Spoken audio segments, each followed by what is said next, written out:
Kita dengerin yang muda sih. Itu menurut gue kuncinya buat lo bisa stay relate, stay apa ya, tetap nggak ketinggalan tren. Lo belajarnya justru sama yang muda-muda.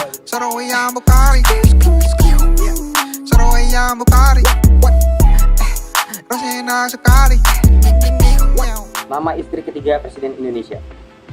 Wah, anjir. Kaisar Jepang, nggak tahu gue. Nama drummernya 30 Seconds to Mars. Mana gue tahu, gue tahu cuma Jared. Nama pemain bassnya Green Day. Billy, kok Billy itu gitar ya? Udah lupa. Nama pemain keyboardnya The Milo. Wah, Kak, lupa ya. Oke, nama pemain bassnya Burger Kill. Biji ganja.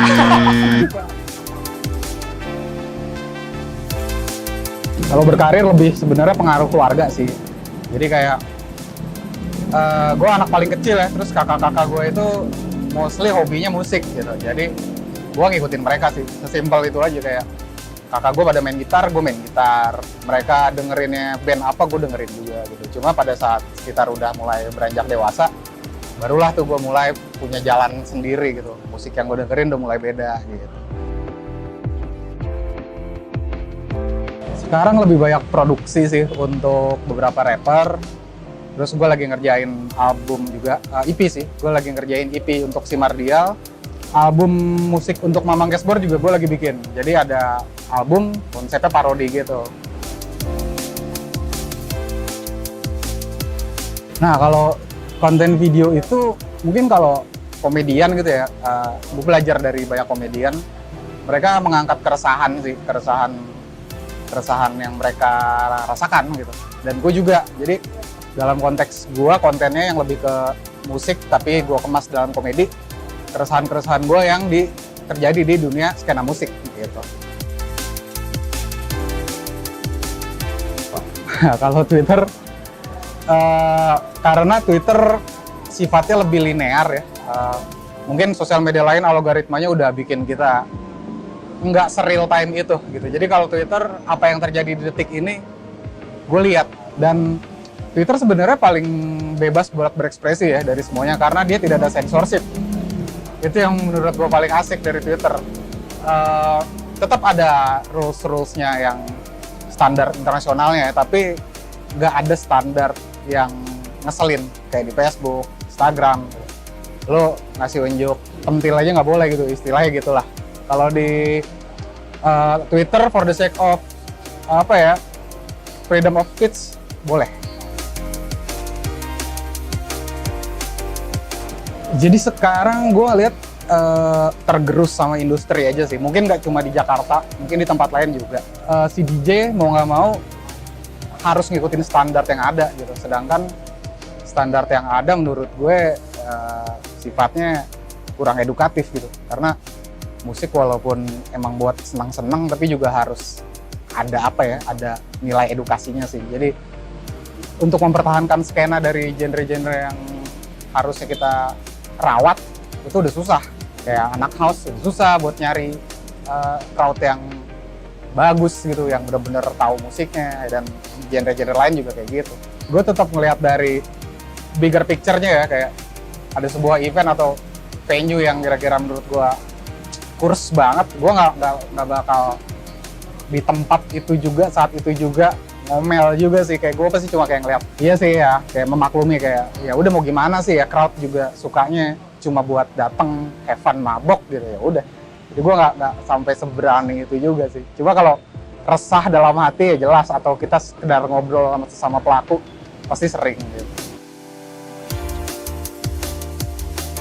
Nah ini nih, kalau tips gue pribadi ya, kita dengerin yang muda sih.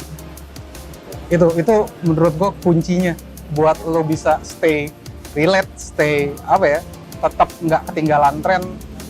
Lo belajarnya justru sama yang muda-muda gitu. Karena kebanyakan orang merasa dia sudah lebih dahulu.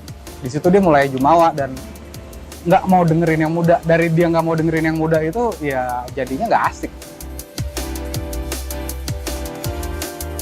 Kalau dari segi pemasukan signifikan sih masih nggak terlalu berpengaruh besar ya, karena kebanyakan dari karya yang gue bikin sebenarnya sifatnya masih segmented. Jadi untuk bisa dijadikan apa ya, pemasukan yang bisa dibilang wah pun belum gitu. Tapi gue masih enjoy di situ gitu.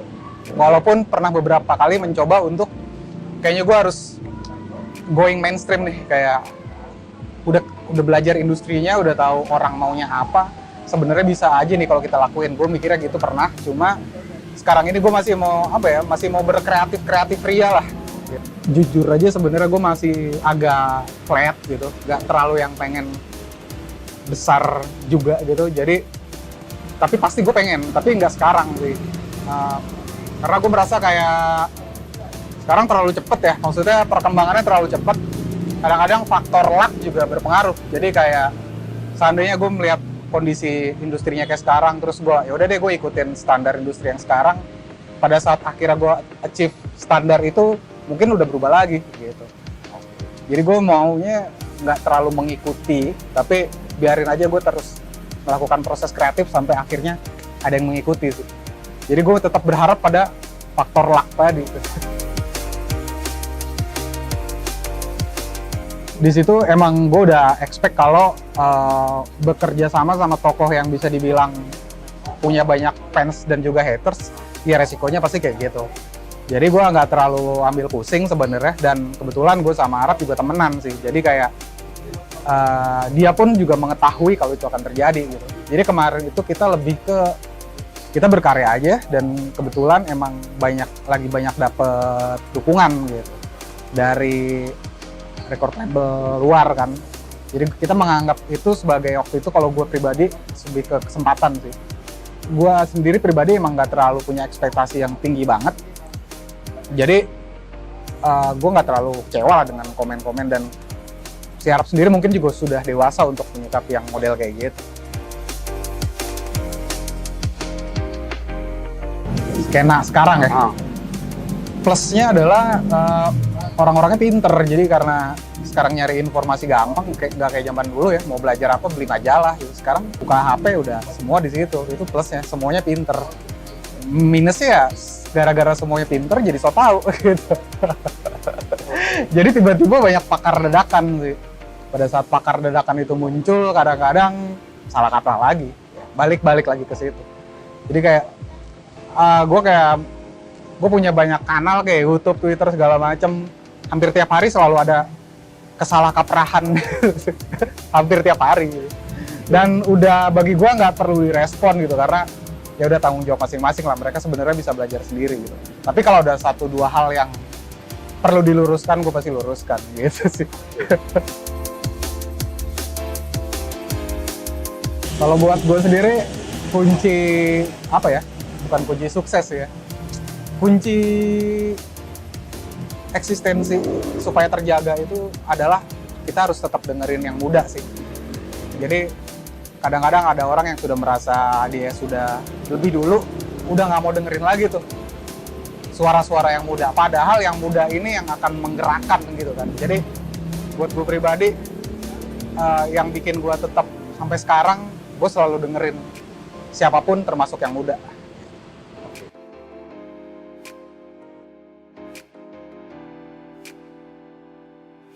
Oke, nama vokalisnya Seaside. Siapa? Seaside. Aduh, gue lupa lagi. Aduh, Oke. susah banget. Langsung. Nama pemain bassnya Jirapa. Nggak tahu, gue nggak tahu. Nama diskotik legendaris yang sudah tutup di Kuningan. Aduh, warna-warni, nggak tahu, lupa. Nama DJ legendaris mantan suaminya Imaniar. Siapa ya? Kok gue lupa? Nggak tahu. Sebutkan 5 bar yang ada di Senopati. Wah anjir, bar ya? Nah. Senopati. Es Gourmet udah tutup ya? Terus ada Haro, iya kan? Satu lagi Senopati ya. Gue taunya coffee shop, Pak, kalau di Senopati. Kalau bar gue nggak tahu. Solo vogliamo cari, solo vogliamo cari.